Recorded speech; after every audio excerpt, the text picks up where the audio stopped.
Naalala mo ba kung paano idineklara ng mga eksperto sa buong mundo na malapit ng burahin ang Pilipinas sa mapa at paano nila ito tinignan ng may pagdududa? Ngunit noong 2000-2005, ang hula na iyon ay napakagandang napawalang bisa. Sa ngayon, ang mga utak, kayamanan, at kinabukasan ng buong mundo ay nagsimulang lumipat sa maliit na kapuluan na ito. Tila hinihigop ng isang magnet. Bakit Pilipinas? Ano ba talaga ang nangyari? Kapag nalaman mo ang sagot, tiyak na makadarama ka ng matinding pagmamalaki sa pagiging Pilipino at mapapaluha ka. Ito ang nakakagulat at nakakaantig na tala ng himala ng isang bansa na bumangon mula sa bangin ng kawalan ng pag-asa. Ang pagkagulat sa ikalawang bansa na lilitaw sa Pilipinas. Nagulantang ang buong mundo sa balitang walang katulad na may itatatag na pangalawang bansa sa Pilipinas. Ang pangyayaring ito, kung saan nabubuo ang isang malaking bagong sistema na sumisira sa mga nakasanayan sa loob ng bansa, ay ang panimulang eksena lamang ng isang kagimbal-gimbal na malaking pagsabog na wawasak sa mga hangganan ng bansa. Nagdeklara ng may labis na pagkabigla at maputlang mukha ang isang pandaigdigang iskolar. Ito ay isang pambihirang malaking pagbabago para sa sangkatauhan. Ang misteryo sa likod ng malahimala na pagbaliktad na nagawa ng Pilipinas. Ibubunyag ko ito ngayon. Ako si Ramia, isang International Population Statistics Investigator na ginugol ang aking buhay sa pag-unawa sa mundo sa pamamagitan ng mga numero. Nang mabasa ko ang isang internal confidential report na nakapatong sa aking mesa, halos matapon ko ang aking kape sa labis na pagkagulat at hindi ako makapaniwala sa aking mga mata. Malinaw na nakasaad sa ulat na iyon ang hindi kapanipaniwalang datos. Ang populasyon ng Pilipinas sa loob ng 10 taon ay tataas ng hindi bababa sa 10 milyong katao mula sa kasalukuyang bilang. Nakumbinsi ako na ito ay isang malinaw na pagkakamali sa estadistika o isang matalinong manipulasyon ng gobyerno ng Pilipinas. Dahil ang pangkalahatang pananaw ng mga eksperto sa buong mundo ay ang Pilipinas ay isang bansa na naglalakad na patungo sa pagkawala ng populasyon dahil sa pagrehistro ng pinakamababang antas ng birth rate sa mundo. Ang pagbaliktad ng populasyon ay tila imposible, tulad ng paglabag sa batas ng grabidad. Agad akong nagmadali patungo sa aking boss at mariing kinuwestiyon ang kredibilidad ng ulat, humihingi ng isang komprehensibong muling pagsusuri ng datos. Ngunit sumagot ang aking boss ng may seryosong ekspresyon na ang ulat ay isang mapagkakatiwalaang dokumento na gumamit ng pinakamahigpit na mga pamantayan. Inutusan ako ng boss na direktang pumunta sa Pilipinas at lubusang imbestigahan kung paano nagiging realidad ang hindi kapanipaniwalang numerong ito. Puno ng mapagmataas na kumpiyansa, dala ko ang misyon na ilantad ang mga depekto sa estadistika ng Pilipinas. Ang aking umiiral na hinuha ay ang Pilipinas ay basta na lamang tumatanggap ng mga simpleng manggagawa mula sa mga umuunlad na bansa upang dagdagan ang populasyon. Nang tumapak ako sa paliparan ng NAIA, ang una kong naramdaman ay hindi ang mabigat na kapaligiran ng isang bansang may mababang birth rate na inaasahan ko, kundi isang dinamikong enerhiya na mahirap ipaliwanag, puno ng buhay. Nang makita ko ang mga mukha ng mga taong nakapila sa immigration, naramdaman kong natitinag ang aking pagtatangi mula pa sa simula. Ito ay dahil ang pangkalahatang hitsura at aura ng mga papasok ay malayo sa imahe ng mga simpleng manggagawang imigrante na naisip ko. May mga intelektual na pamilya na nakasuot ng dekalidad na suit mula sa kanluran at mga batang propesyonal na may pinakabagong kagamitan na nakapila at naghihintay sa immigration. At ang kanilang mga mata ay puno ng kaba at kumpiyansa sa isang bagong lupain, higit sa takot. Upang hanapin ang ebidensya na binabaan ng gobyerno ng Pilipinas ang mga hadlang sa imigrasyon upang manipulahin ang estadistika, agad akong humiling ng mga datos ng imigrasyon mula sa Department of Justice at nagsimulang siyasatin ito ng maigi. Ngunit ang datos na nakita ko ay lalo akong nagdulot ng kalituhan. Nakumpirma ko ang katotohanan na ang proseso ng pagsusuri sa imigrasyon ng Pilipinas ay mas mahigpit kaysa dati, at ang mga kondisyon para sa pag-issue ng visa ay mas naging mahigpit, halos katumbas ng pinakamataas na pamantayan sa mundo. Gayunpaman, ang bilang ng mga high-skilled na individual sa buong mundo na nag-apply upang lumipat sa Pilipinas ay tumaas ng napakalaki. Lalo na, Ang pila ng mga profesional na lumilipat mula sa mga pangunahing lungsod ng Amerika at Europa patungo sa Pilipinas ay tila walang katapusan. Nagduda ako na ang mga ito ay pansamantalang dumagsa dahil sa napakalaking suportang pinansyal at mga pribilehiyo na ipinangako ng gobyerno ng Pilipinas. Kaya't nagpasya akong mag-imbestiga sa pamamagitan ng pagpunta mismo sa mga business center sa Maynila, tulad ng Makati at BGC, at sa isang research hub tulad ng Clark. Nang makinig ako sa mga pag-uusap ng mga dayuhan na punong-puno sa mga kalye, nagulat ako sa katotohanan na hindi lamang Ingles ang wika na kanilang ginagamit, kundi pati na rin ang Aleman, Pranses, at maging ang mga wika sa Nordic.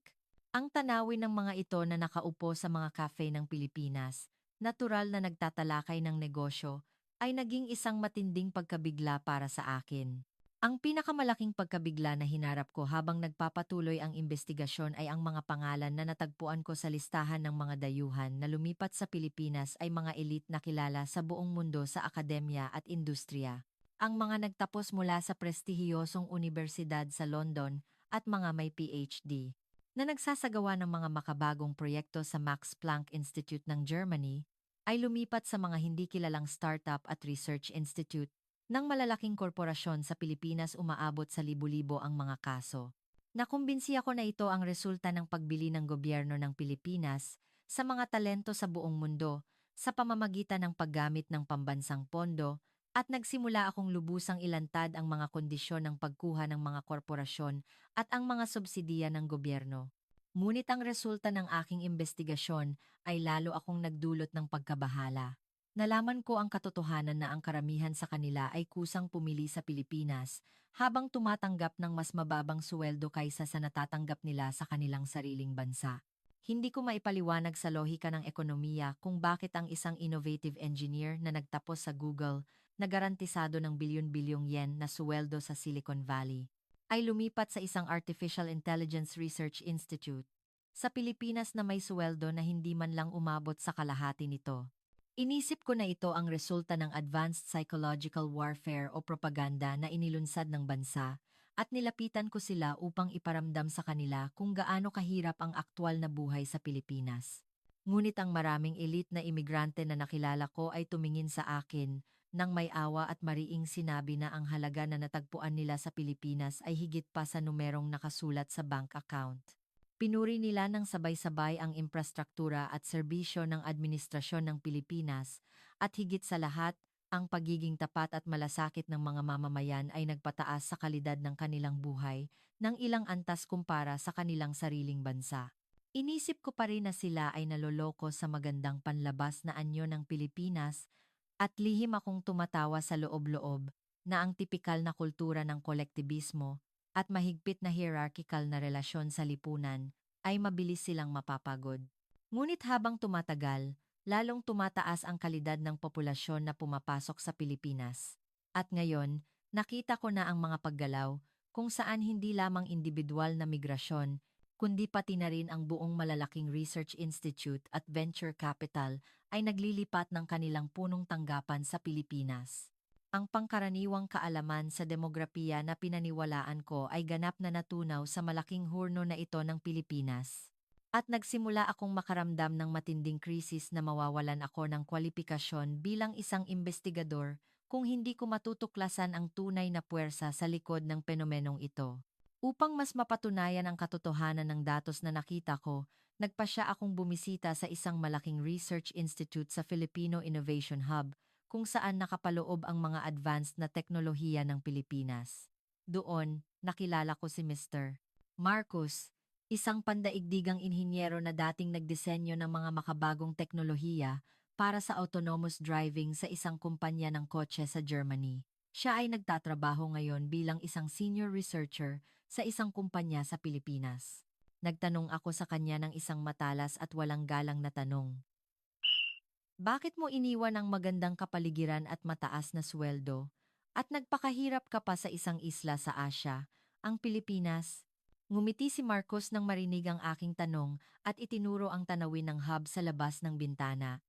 Puno ito ng mga dinamikong eksena kung saan maraming kabataan ang masiglang nag-uusap at nagdidisenyo ng kinabukasan. Sinabi niya na nang nagtatrabaho siya sa Germany, tumagal ng ilang taon upang maisakatuparan ang isang makabagong ideya dahil sa bureaucratic na istruktura ng paggawa ng desisyon at luma ng infrastruktura. Ngunit ang Pilipinas ay may bilis na gumawa ng prototype sa loob lamang ng ilang araw. Seryoso rin siyang nagsalita na ang kasigasigan sa trabaho at ang dedikasyon sa komunidad na ipinapakita ng kanyang mga kasamahan sa Pilipinas ay muling nagpasigla sa kanyang propesyonal na misyon na nakalimutan na niya. Ikinatwiran ko na ang bilis at kasigasigan na sinasabi niya ay ang resulta lamang ng pagpiga sa mga Pilipino, ngunit mariin siyang umiling. Sinasabing hindi ito sa pilitan na pagpapanggap kundi isang kusang enerhiya upang lumago ng magkasama. Itinuro niya na hindi ko pa alam ang katotohanan na ang corporate culture ng Pilipinas ay ganap nang umalis sa dating vertical na istruktura at nag-evolve na sa isang lugar kung saan posible ang mas nababaluktot at malikhaing komunikasyon kaysa saan man sa mundo. Matapos makipag-usap sa kanya, naramdaman ko sa unang pagkakataon kung gaano kamakitid ang aking Western-centric na paraan ng pag-iisip at napilitan akong aminin na ang Pilipinas ay hindi lamang mahusay sa teknolohiya kundi mayroon ding natatanging charm na nagpapalabas ng kasigasigan ng tao. Ang dahilan kung bakit pinili ng mga henyo tulad ni Marcos ang Pilipinas ay hindi lamang upang kumita ng mas maraming pera, kundi dahil ang Pilipinas ang tanging plataporma na pinakamabilis at pinakatumpak na magpapabago sa kanilang pangarap bilang realidad. Pagkatapos ng panayam kay Mr. Marcos, nagkaroon ako ng isa pang katanungan.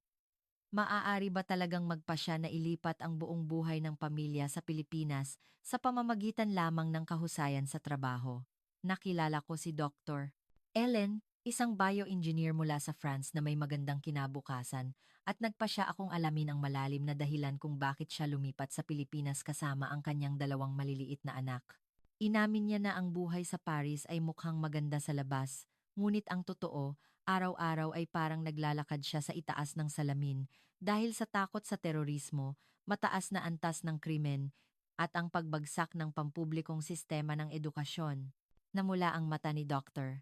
Ellen at sinabing ang pinaka-nakakagulat na tanawin nang una siyang dumating sa Pilipinas ay ang mga batang mag-aaral na naglalakad sa bayan ng may ngiti kasama ang kanilang mga kaibigan, may bag sa likod, lampas ng alas, chess ng gabi.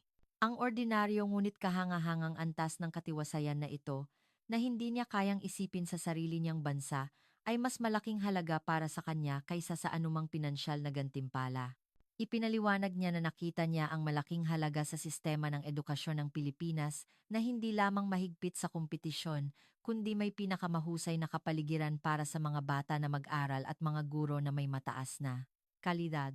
Sinabi niya na sa tuwing nakikita niya ang espiritu ng komunidad ng mga Pilipino na walang pagtatangi na tinatanggap ang mga anak ng mga dayuhan at tapat na tumutulong, siya ay nagiging sigurado na ang pagpili niya rito ay ang pinakamahusay na desisyon sa kanyang buhay.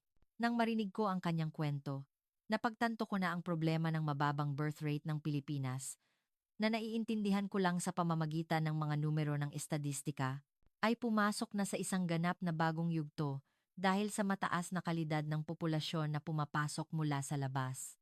Ang Pilipinas ay hindi na isang bansa na mawawala dahil sa hindi paggawa ng mga anak, kundi naging banal na lugar para sa mga magulang na nagnanais na palakihin ang kanilang mga anak sa pinakaligtas at pinakamayaman na kapaligiran sa buong mundo.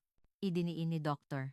Ellen na mas mababa ang suweldo niya sa Pilipinas kaysa sa Pransya, ngunit dahil sa advanced na serbisyong medikal at pampublikong transportasyon ng Pilipinas at sa mura, ngunit mataas na kalidad ng infrastruktura ng pamumuhay, ang aktwal na kalidad ng buhay na nararamdaman niya ay hindi maihahambing na mas mataas. Bilang isang investigador, nagpasya akong lakarin ang mga kalye ng Pilipinas sa gabi upang personal na kumpirmahin ang kahangahangang katotohanan ng katiwasayan na sinabi ni Dr. Ellen. Isang gabi noong 2025, sa ilalim ng maliwanag na ilaw, maraming tao sa kalye ng Makati, Maynila, ang malayang naglalakad ng walang pag-aalinlangan at nakaramdam ako ng kakaibang damdamin sa tanawing iyon. Sa mga malalaking lungsod ng Europa kung saan ako nakatira, ang pagpasok sa mga eskinita, pagkatapos ng dilim ay parang isang pustahan sa buhay, dahil sa banta ng pickpocketing at pagnanakaw ay naging pang-araw-araw na pangyayari. Kaya ang payapa na tanawin ng gabi sa Pilipinas ay nagdulot ng ilusyon na ako ay napunta sa isang parallel universe. Ang tanawin ng mga taong nag-iiwan ng kanilang laptop sa isang bench sa parke habang pumupunta sa banyo, at ang mga taong nakalimutan ang kanilang pitaka sa mesa ng cafe habang abala sa pag-uusap ay ang sukdulan ng kolektibong tiwala na hindi ko kayang maunawaan sa aking pangkaraniwang kaalaman. Napagtanto ko na ang mataas na antas ng kamalayan ng mamamayan na ito ay hindi lamang resulta ng edukasyon, kundi isang kultura na produkto kung saan ang katapatan at malasakit sa isa't isa na itinayo ng mga Pilipino sa mahabang panahon ay pinagsama-sama. Ang ganitong uri ng social capital ay hindi mabibili ng pera, at ito ang naging kritikal na dahilan kung bakit ang mga elite sa buong mundo ay bumitiw sa kanilang kayamanan upang pumunta sa Pilipinas. Alam na nila na ang pera ay maaaring kitain muli anumang oras.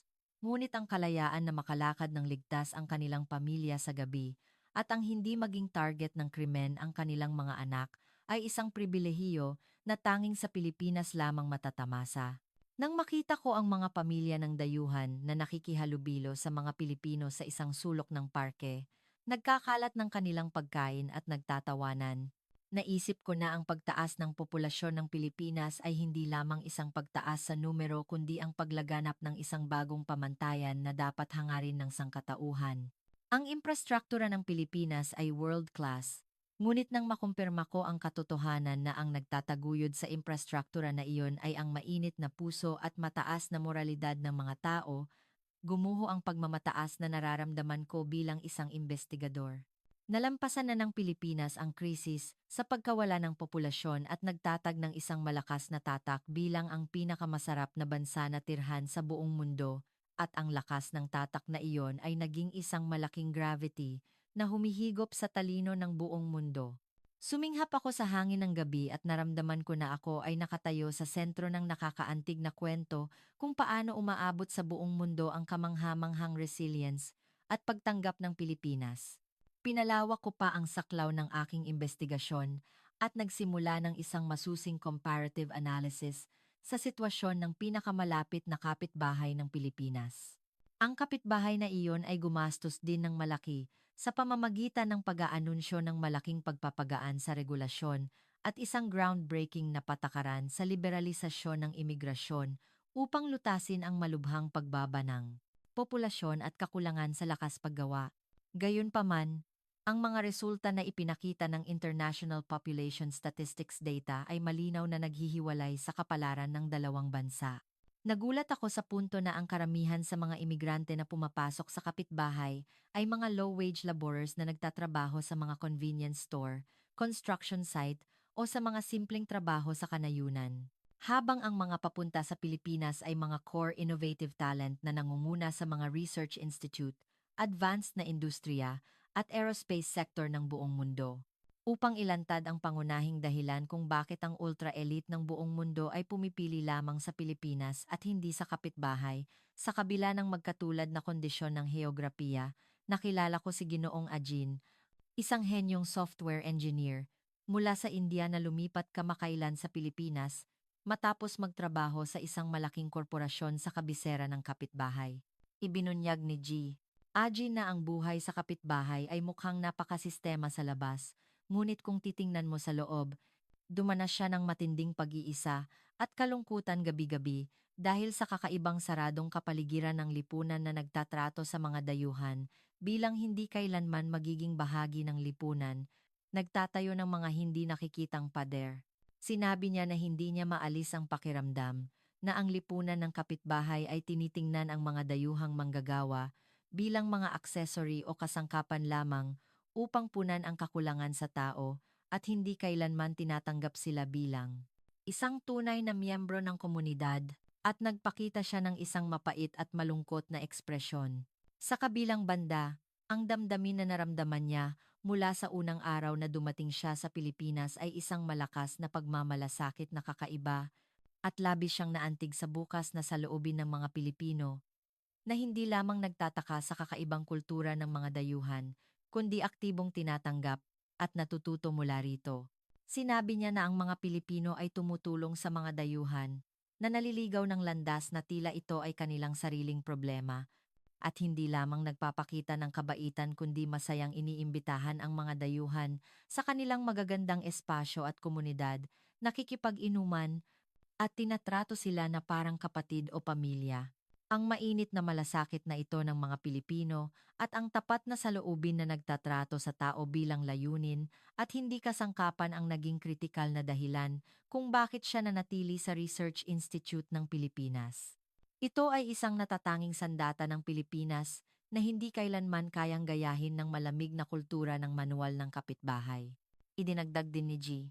Agi na ang Ultra High-Speed Digital Administration System ng Pilipinas at ang Information and Communication Technology Infrastructure na kinaiinggitan ng buong mundo ay hindi maihahambing na mas advanced kaysa sa lumang analog na paraan ng kapitbahay na nagbibigay sa Pilipinas ng napakalaking kalamangan sa mga tuntunin ng kahusayan sa trabaho.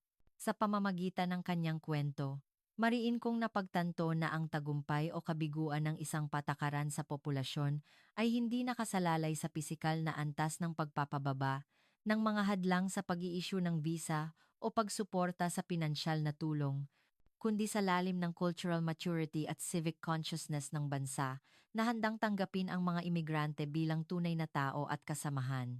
Ang Pilipinas ay humihigop sa pinakamatalinong talento sa buong mundo, tulad ng isang black hole gamit ang napakalaking pagtanggap at walang tigil na momentum na hindi nakuha ng kapitbahay sa loob ng ilang dekada.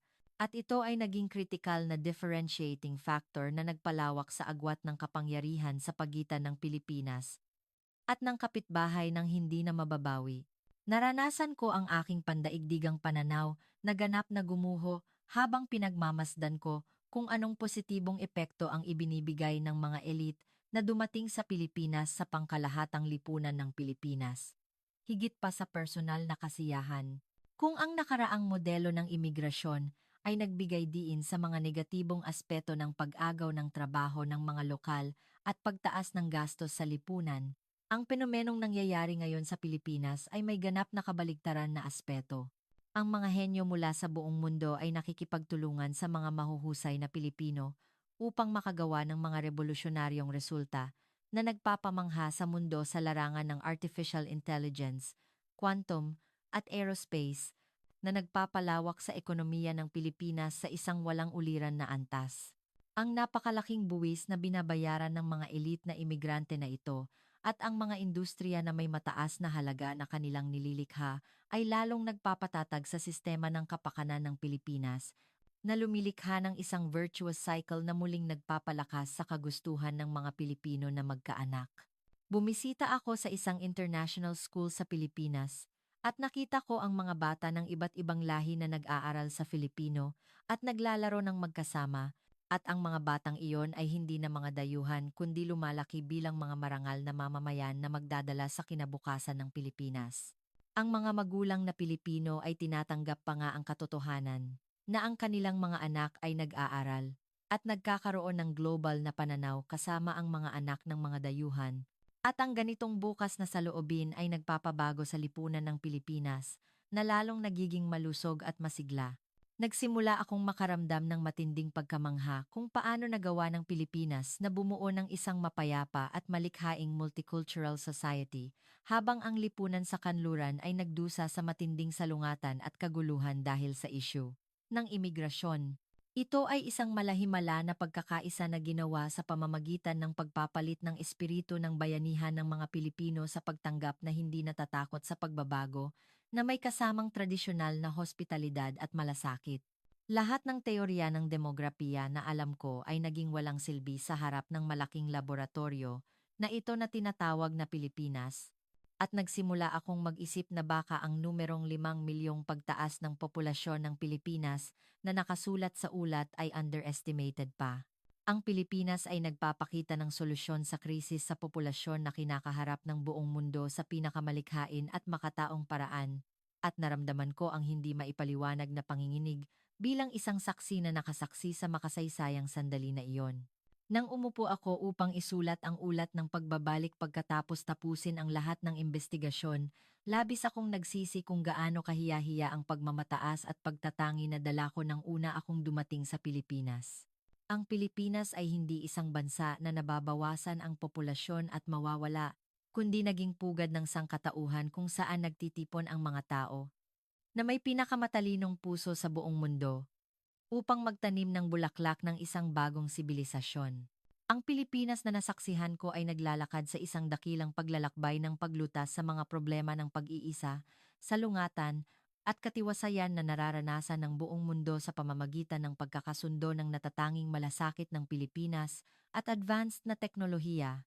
Ngayon, ang internasyonal na komunidad ay nagpapadala ng mga delegasyon sa Pilipinas upang matuto kung paano gumawa ng isang kaakit-akit na bansa na naistirhan ng mga talento sa buong mundo at hindi na bilang isang halimbawa ng isang bansa na may mababang birth rate.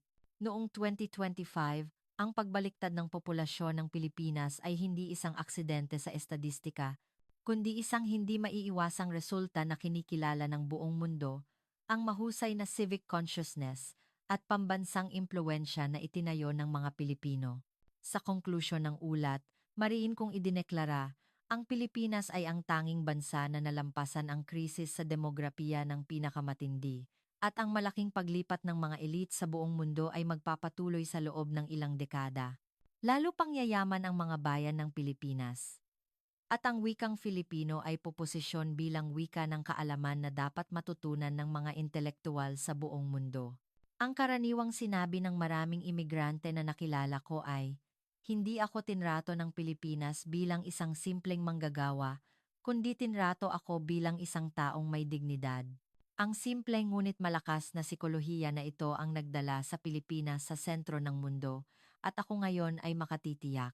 Ang kinabukasan ng Pilipinas ay mas maliwanag kaysa kailanman, at ang nakakaantig na pagbabagong ginagawa ng Pilipinas ay nagbibigay ng malaking inspirasyon at pag-asa sa buong mundo. Ang ulat na una kong pinagdudahan ay hindi mali, kundi kulang pa nga dahil hindi nito nakapaloob ang lahat ng walang hanggang potensyal ng Pilipinas.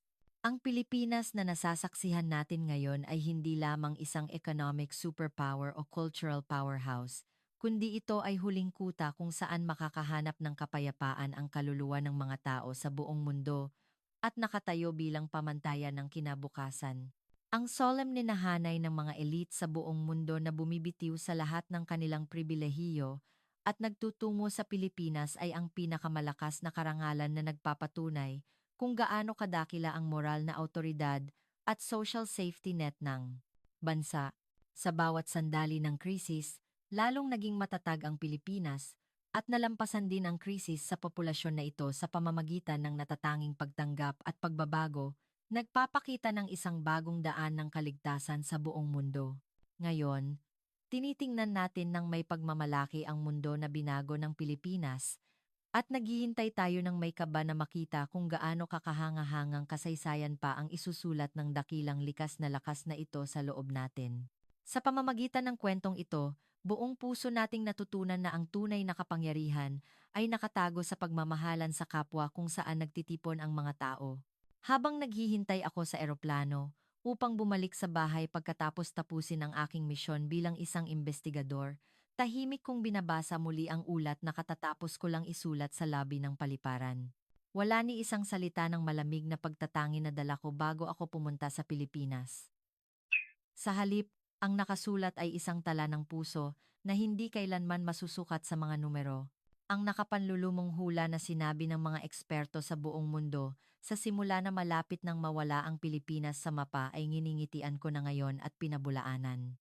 Ang Pilipinas ay hindi mawawala, bagkus, ito ay lumulutang sa sentro ng mapa bilang ang pinakamaliwanag at pinakamainit na lugar sa mundo. Naalala mo ba ang sinabi ng mga taong nakilala ko sa paglalakbay na ito, si Marcus mula sa Germany, si Dr. Ellen mula sa France, at si G. Ajin mula sa India na magkakaiba ang nasyonalidad, pinagmulan, at larangan ng espesyalidad, nararamdaman namin na nabubuhay kami bilang tao dito. Ang hinahanap nila ay hindi napakalaking gantimpala o pribilehiyo. Ito ay ang ordinaryong kapayapaan na makapaglakad ang mga bata ng mag-isa sa gabi, ang simpleng kabaitan na mag-abot ng tulong sa isang estranghero, at ang malaking pagtanggap na hindi nagtatanggal sa mga tao na may iba't ibang kultura bilang banyaga, kundi tinatanggap sila bilang kasama. Marahil, kaming mga modernong tao ay labis na naghahabol sa kahusayan at kita, kaya naiwan namin ang mga bagay na tunay na mahalaga. Ngunit ang bansang Pilipinas ay patuloy na pinoprotektahan ang mga mahalagang bagay na iyon. Ang katapatan na nagbabalik ng mga nawawalang bagay sa may-ari. Ang sinseridad na ipinagmamalaki ang kanilang trabaho kahit walang nakakakita. Ang malasakit na mas iniisip ang kapakanan ng iba bago ang sarili. Para sa inyong mga Pilipino, ito ay maaaring araw-araw at normal na parang hangin.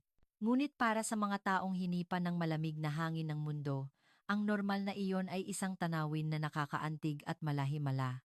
Ang pinakamalaking natuklasan ko sa pamamagitan ng investigasyon ay ang tunay na pag-aari ng Pilipinas ay hindi ang mga yamang lupa o pinansyal na pag-aari, kundi ang mga taong naninirahan doon.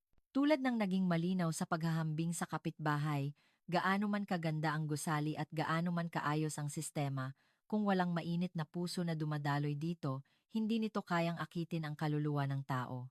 Ang himala ng pagtaas ng populasyon na nagawa ng Pilipinas ay ang resulta ng pagkakaugnay ng puso ng mga tao sa buong mundo sa pamamagitan ng espiritu ng bayanihan. Sa iyo na nanonood ng video na ito ngayon, gusto kong iparating ng may taos pusong paggalang. Kung nakakaramdam ka ng anumang pag-aalala o kawalan ng kumpiyansa sa kinabukasan ng Pilipinas, itinuwid mo ang iyong mukha dahil ang iyong simpleng kabaitan, ang iyong sinseridad sa pagsunod sa mga patakaran, at ang iyong pagmamahal na makatawa kasama ang iba, ay ngayon ang nagliligtas sa mga tao sa buong mundo at nagbabago sa bansang ito bilang pag-asa ng sangkatauhan. Ang ikalawang bansa ay ipinanganak sa Pilipinas. Hindi ito tungkol sa pisikal na teritoryo. Ito ay isang hindi nakikitang bansa na hindi kailanman masisira, na nakatali sa tiwala at paggalang, na hinahangad ng mga tao sa buong mundo bilang spiritual homeland. Sa huling pahina ng ulat na isinumiti ko, nakasulat ito, ang mundo ay natututo ngayon mula sa Pilipinas na ang tunay na kayamanan ay nasa lipunan na ligtas na tirhan at sa puso na may malasakit sa isa't isa. Noong 2025, tahimik ngunit may lakas, binuksan ng Pilipinas ang pinto sa isang bagong panahon. Huwag mong kalimutan na ang iyong presensya ay mahalaga sa loob ng magandang at dumarating na kinabukasan na ito. Ipagmalaki na ikaw ay Pilipino o isang taong nagmamahal sa diwa ng Pilipinas. Ang iyong araw-araw ay ang pangarap ng isang tao sa mundo. Nagtatapos ang kwento rito, ngunit ang kasaysayan ng himala na hinahabi ng Pilipinas ay magpapatuloy kasama mo.